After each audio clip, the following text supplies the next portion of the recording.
Hello teachers, this video is about how to become an effective, a pro communicator, especially when you communicate with your seniors.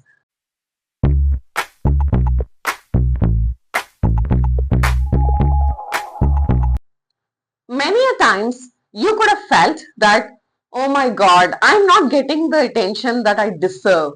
Or why aren't people listening to my suggestions? Why are they misunderstanding what I'm trying to say? If you have ever felt like this, then this video is for you. If you want to become a communication pro, it doesn't matter whether you speak great English or not. Whichever language you use, there are few tactics that you could use to impress people and at the same time get the work done from others. So the first thing that you need to remember is to get their attention on the right topic.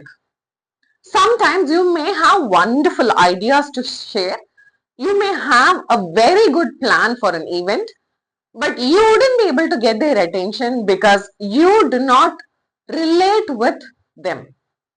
Say if you talk to your head coordinator or if you talk to your principal, if you want to explain about an event, what will catch their attention first?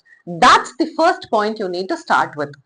Instead of saying, hey, it will be very nice if we conduct an event on sports day. Ma'am, what do you think about having children as MCs for our annual day event? Instead of this, if you put it in the right way to gain their attention, that is when they will start listening to you. Say, for example, ma'am, our sports day is happening on this particular day. Don't you think the parents will be very happy when they see their children performing as MCs?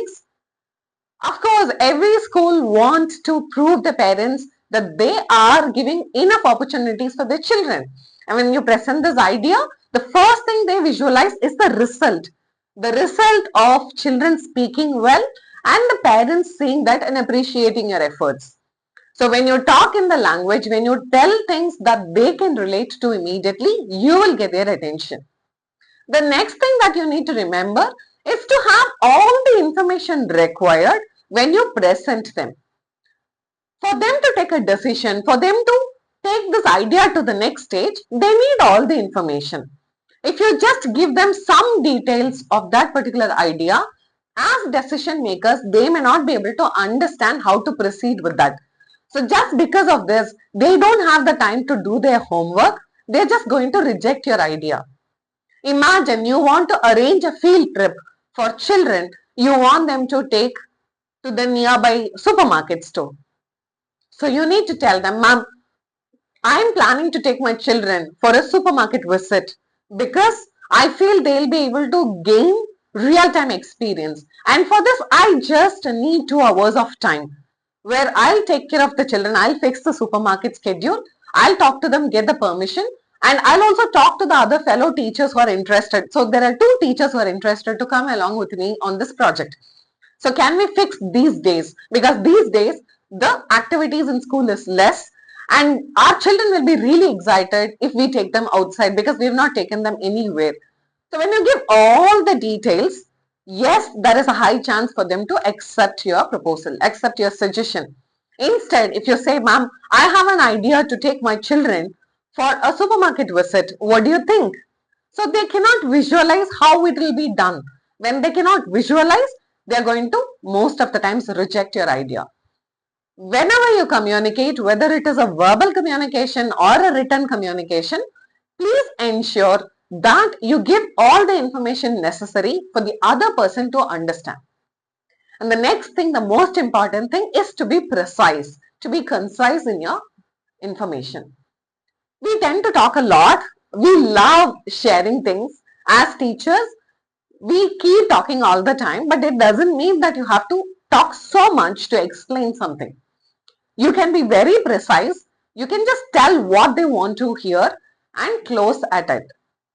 Instead of sharing, imagine you have been to a competition and you're going to give a review of the competition experience to your seniors. Instead of sharing how you felt there, let's say if you share, ma'am, when we were going on the way, there was so much of traffic jam and we actually reached 10 minutes late to the venue. Somehow I gathered all the children and the competition started. We finished it on time and we came back. By the time I went home, it was already 7 o'clock. So you are actually giving a lot of information that is not really going to explain about the competition. What they need to know is how did the competition go? How did your children perform? Did you win or lose? These are the only three information that they need. And it is going to take only say 1.5 minutes for you to tell them. After which, if they ask you more details on how was your travel, how did you arrange for lunch and other things, then yes, go ahead, explain. But if they do not ask, all you need to provide is the information that they need to know. Many a times we fail at this and they shut us down. They tell us, hey, I don't have time for this. Can we hear later? Or can you drop a message? If somebody is avoiding you for a long time, it's high time that you think, are you communicating in the right way? And the last important thing is, do you sound right when you communicate to people, especially your seniors? I have seen people who ask, tomorrow holiday? Question mark. So what are you asking them? Are you telling that, can I take holiday tomorrow? Or are you asking, is tomorrow a holiday? How will people understand in just these two words? If you want to sound it as a request, so you need to ask, ma'am, is it possible for me to take a holiday tomorrow? Or if you're asking for information, then you need to ask, ma'am, do you think it's a holiday tomorrow because of rains? Only when you use appropriate words, when you know you sound right, you'll get the right response. Just because you're thinking in your head in that way, the other person may not be able to understand in the same way. Many times we assume they will also be able to understand in the same way. Please do not make such assumptions. So these are the things that will help you to become a pro communicator, and people will definitely be impressed with the way you talk. They would love to talk to you. They would love to listen to you. It's not because of your ideas they are what, it's because of the way you present your ideas that matters. Please remember to use appropriate words, to sound right, to be more precise and concise, to tell the information that they need to know, and the last is to gain their attention before you share anything important. Teachers, I'm sure these tips will help you to excel at your school level. Please do comment on how this worked out for you.